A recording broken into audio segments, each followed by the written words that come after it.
guys, what's up? Welcome back to my channel, Naturally Sade. In today's video, I am doing the mixed girl tag. You may or may not know this, but I am mixed. I am biracial. And today I'm going to be answering I believe it's 10 questions that pretty much explain my background. I wasn't sure if I wanted to do the whole mixed girl tag, but I just finally decided why not. It will allow you to get to know me and maybe satisfy any type of curiosity that you had about me. All right, so let's go ahead and jump right into these questions. So the first question is, what are you mixed with? Drum roll, please. I am mixed with Latina. My mom is Mexican, born in Mexico, and she is a US citizen, by the way. But yeah, she was born in Mexico, so my mother is Mexican, of Mexican descent, and my father is Black, African American. So that is my mixture. I haven't taken one of those DNA tests to see all the different regions and cultures that I'm a part of, but to my knowledge, I am Black and Mexican. So the second question is, what ethnicity have you often been mistaken for? I would have to say I've gotten a lot of Puerto Rican, and even now to this day, people think that if you're Black and Mexican, then you're Puerto Rican. Like, that just means that you're Puerto Rican. It's the same thing. But I feel like I could do a whole video on that because there are so many Afro-Latinos in the world that you can be Black and be from a Latin country. Puerto Rico is not just the only place that there are Afro-Latinos. That's probably the most common thing I've gotten mistaken for. Strangely enough to me, some people have thought I was part Filipino. So that's been another thing that I've been mistaken for, and I wonder why. The common mixture that I've been mistaken for is Black and white. So that's also one that has come up a lot. People usually assume that I'm half white. So question number 3 is your hair curly or straight? I have to think about that one. Clearly, this is curly hair. My hair is naturally curly. This is my hair in its natural form, curly. Question number 4, was coming from different backgrounds challenging growing up? Definitely yes. For me, I grew up mostly around my Mexican side of the family, and I am fluent in Spanish, more Spanglish, but definitely can live in Mexico and be fine. Have lived in Mexico actually, but having grown up around my Mexican family, I'm much more familiar with Mexican culture and traditions. I guess it was difficult because I never truly felt like I fit in, like I was Mexican or part of that culture. Even though I've grown up knowing that culture, I just didn't feel like I fit. Like I wasn't Mexican enough.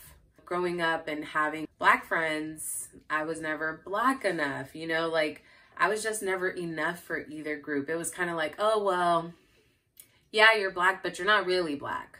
Like there was no group for me. And strangely enough, I didn't grow up with a lot of other biracial people around me. If I did come across someone that was biracial, they were typically Black and white.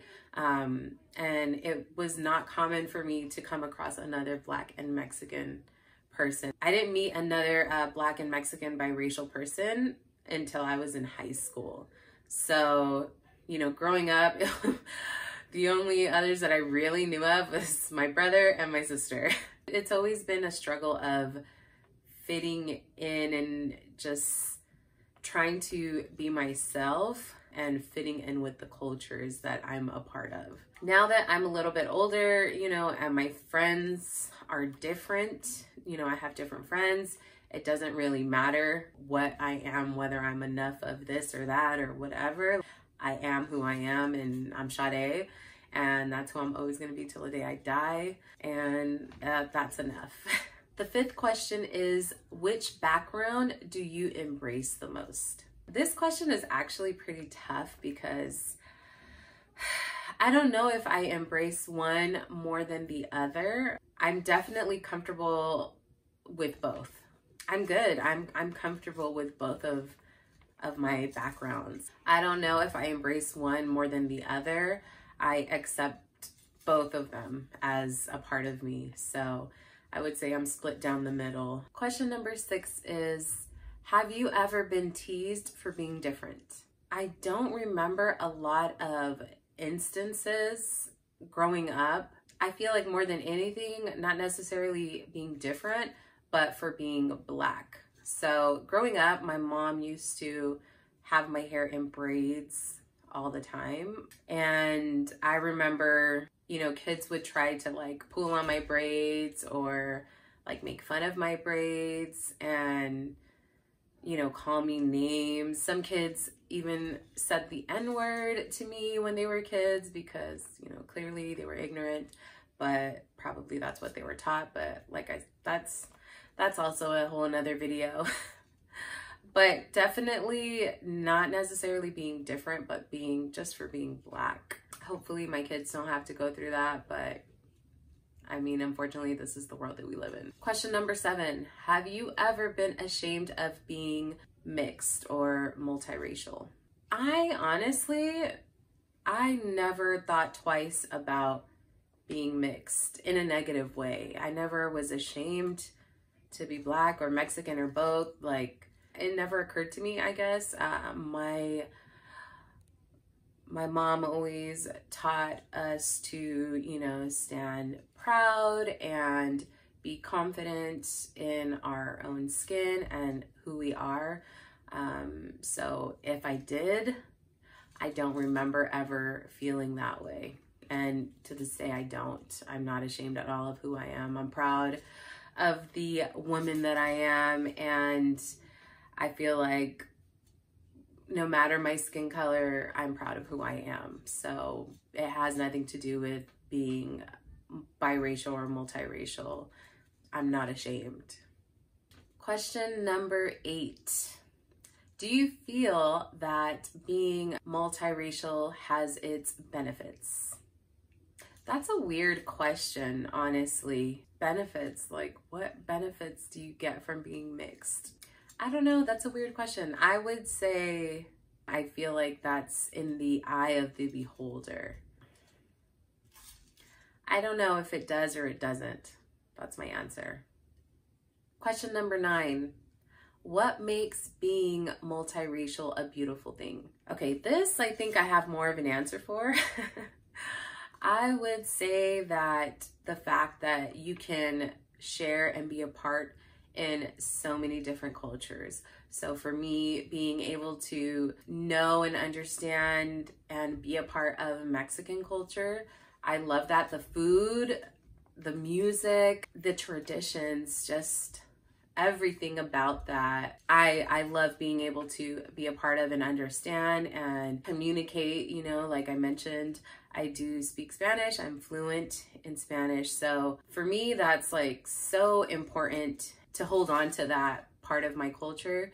And especially for my kids, for them to learn Spanish, you know, and that's part of their culture as well. Also, like my Black African-American culture, I love being able to be a part of that as well. And the traditions and the food and the clothes and just music, everything that comes with that.